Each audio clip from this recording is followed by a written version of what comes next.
लग्नानंतर होईलच प्रेम. प्रेक्षकांनो, मालिकेचा कसला जबरदस्त प्रोमो आता आउट झालेला आहे. आत्तापर्यंत आपण पाहतोय की रम्याला असं वाटते मीच अतिशहाणी आणि मीच या सगळ्यामध्ये यांना मूर्ख बनवत आहे.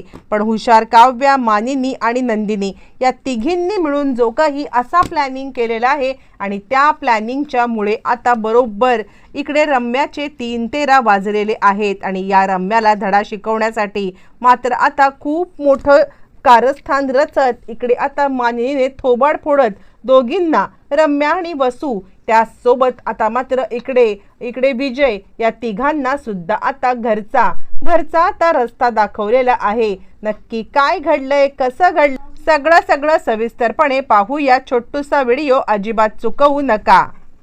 इकडे आता मानिनी सांगते, मी बॉटल बघितली होती आणि त्या बॉटलमध्ये जर का पाण्याच्या ऐवजी आता पपईचं ज्यूस निघालं ना, मग आता मी दाखवते कसं तुमच्या दोघींचं थोबाड फोडते ते.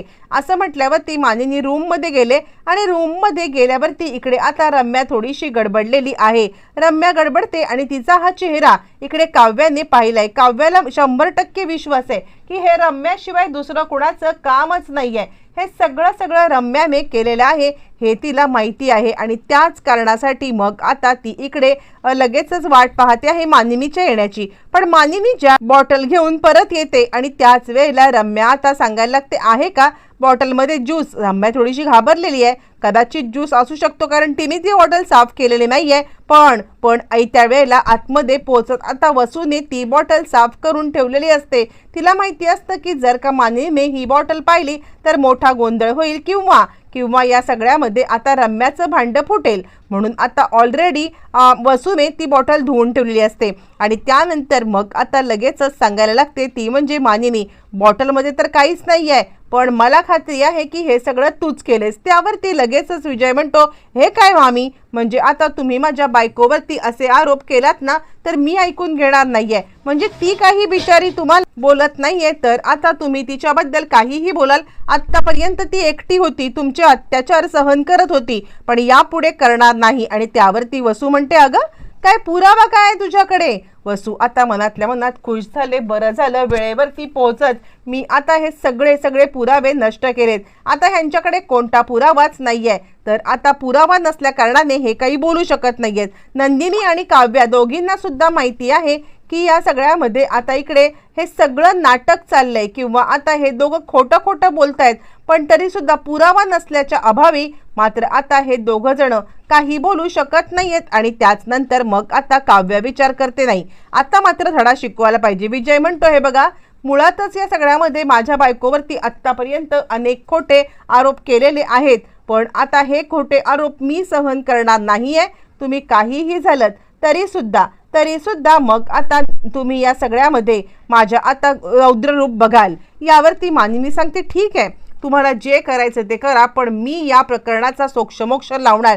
माझी सून गरोदर असताना तुम्ही आता जे तिच्याबद्दल करताय ना, त्या सगळ्या गोष्टी मी आता छडा लावणार आहे. असं म्हणत मानिनी काही पुरावा भेटतो का ते पाहत इकडे आता लगेचच आशा सांगायला लागते, मी स्वतः पाहिलं होतं. हे आता म्युझिक लावून मिक्सर लावत होते, पण खरं तर आशावरती सगळा डाव ढकलल्या कारणाने कोणीच तिचं काहीच ऐकायला तयार नाहीये किंवा कोणीच तिला या सगळ्यामध्ये आता मात्र हे करत नाहीये. मग हे सगळं झाल्यावरती नंदिनी सांगते, रम्या हे कुरघोडी बंद कर. आत्ता जरी तू स्वतःला निर्दोष सिद्ध करू शकलीस ना, तरी सुद्धा एक गोष्ट लक्षात ठेव, तू निर्दोष नाहीयेस हे मला, आईंना आणि तुला स्वतःच्या मनाला पण माहिती आहे, आम्हाला सगळ्यांना माहिती आहे. आणि त्यामुळे तू कितीही निर्दोषपणा सिद्ध करण्याचा प्रयत्न केलास तरी आमच्या नजरेतून तू कायमची उतरलेली आहेस. आणि त्यावरती मग आता लगेचच इकडे सांगायला लागते, ती म्हणजे काव्या, ठीक आहे, बघूया ही कुठपर्यंत आता वाचती आहे ते. आणि त्याच वेळेला मग आता वसू आले आणि वसू सांगते, बाद झालं हा, म्हणजे हे सगळं आशाने केलेलं आहे आणि आशाने जर का हे केलं असेल ना, तर आशाला मात्र आता मी अजिबात सोडणार नाहीये.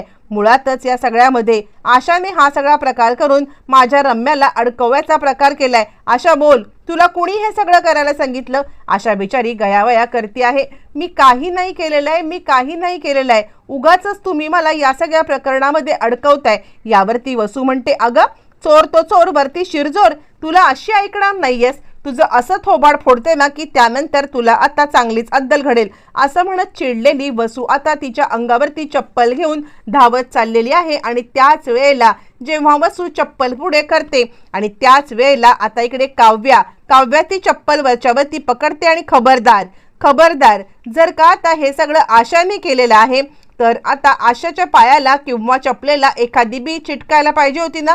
तुमच्या पायाला किंवा तुमच्या चपलेला कशी काय पपईची बी चिकटले. आता सगळं सत्य समोर आल्यावरती वसू मात्र गडबड करत बसलेली आहे. आणि त्याच वेळेला काव्या आता सांगायला लागते मुळातच आता इकडे हे सगळं केलेलं आहे ते म्हणजे रम्याने, आणि ते पण तिच्या खोलीमध्ये. कारण आता मी तिच्या खोलीमध्ये जाऊन आलेली आहे. मी ज्या वेळेला तिच्या खोलीत गेले ना तेव्हा ह्या अशाच बिया माझ्या सुद्धा हाताला लागल्यात. आणि त्या बिया मी घेऊन आले ते सुद्धा रम्याच्या खोलीतून. आणि रम्याच्या खोलीमध्ये आता इकडे मिक्सर घेण्यात आला होता. कशासाठी?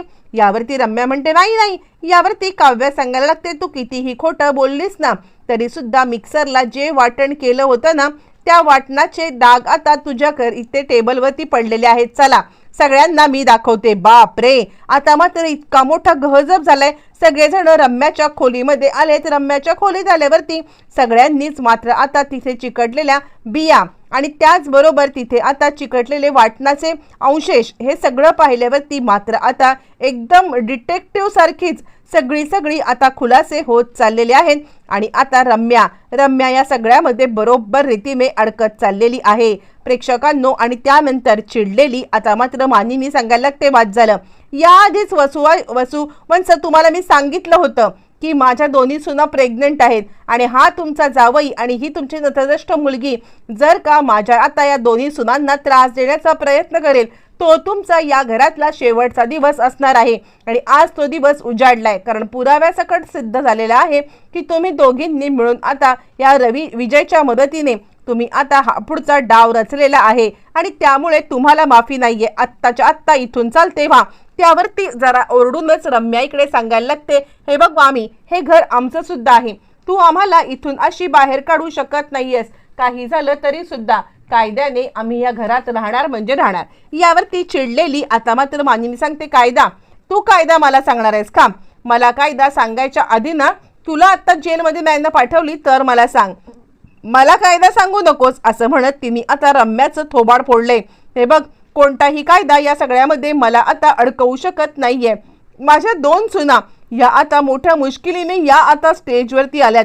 अनेक दुःख त्यांनी आता इथपर्यंत आलेले असताना मी आता कुणाचा एक उणापुरा शब्द ऐकून घेणार नाहीये असं म्हणत फाटकन थोबाड फोडत तिने आता रम्याला सांगितलंय खरं तर मला आता या दोघांना पण हीच शिक्षा द्यायची आहे. पण कसं आहे ना मला माझे संस्कार माझं वय माहिती आहे आणि त्यामुळे जावई आणि आता नणंद या दोघींना सुद्धा आता मी काही करू शकत नाहीये. पण म्हणून आता मी हे सगळं सहन करीन बिलकुल नाही. माझे सहनशक्तीचा अंत झालेला आहे आणि काहीही झालं तरी सुद्धा मी या सगळ्यामध्ये आता तुम्हाला सोडणार नाही म्हणजे नाही असं म्हटल्यावर ती फाटकन आता एक थोबाडीत देत इकडे आता रम्याची हक्कलपट्टी झाली. पण तेवढ्यात आता मात्र इकडे मानिनीने चप्पल दाखवत वसूला सांगितलं हे बघा स्वतःचा मान आहे ना स्वतःच्या हातामध्ये असतो. जर का स्वतःचा मान स्वतःला हवा असेल तर आत्ताच्या आत्ता हे घर सोडून जा. काय कायदा अधिकार हे सगळं मला दाखवायची घर. आणि त्यावरती वसू आता हदरले. तू मला चप्पल दाखवणार? यावरती ती सांगते आत्ता फक्त दाखवलेली आहे पण यापुढे माझ्या सुनेच्या बाबतीत काही चुकीचं करण्याचा प्रयत्न केलात ना तर मात्र तुमची गाठ माझ्याशी आहे. खबरदार या सगळ्यामध्ये आता म्हणजे माझ्या सुनेंच्या वाटी गेलात तर असं म्हटल्यावरती आता इकडे वसू चांगलीच घाबरले आणि त्यानंतर विजय पण घाबरलाय. कारण आता सगळ्यांचीच कारस्थानं आता एक करत समोर आलेली आहेत आणि या सगळ्यामध्ये आता मात्र मानिनीने जे काही रौद्ररूप धारण केलंय त्यामुळे सगळेच जण भांबावून गेलेत. आता खरंच रम्या आणि वसू यांची आता इथून हक्कलपट्टी होणार का? आणि आता रम्या आणि वसू या दोघींना योग्य ती शिक्षा मिळणार की पुन्हा एकदा जैसे ते म्हणत आता पुन्हा एकदा सगळं तिथेच येऊन ठप्प होणार? येणाऱ्या भागामध्ये प्रेक्षकांनो अनेक गोष्टींचे उलगडे होताना आपल्याला दिसणार आहेत.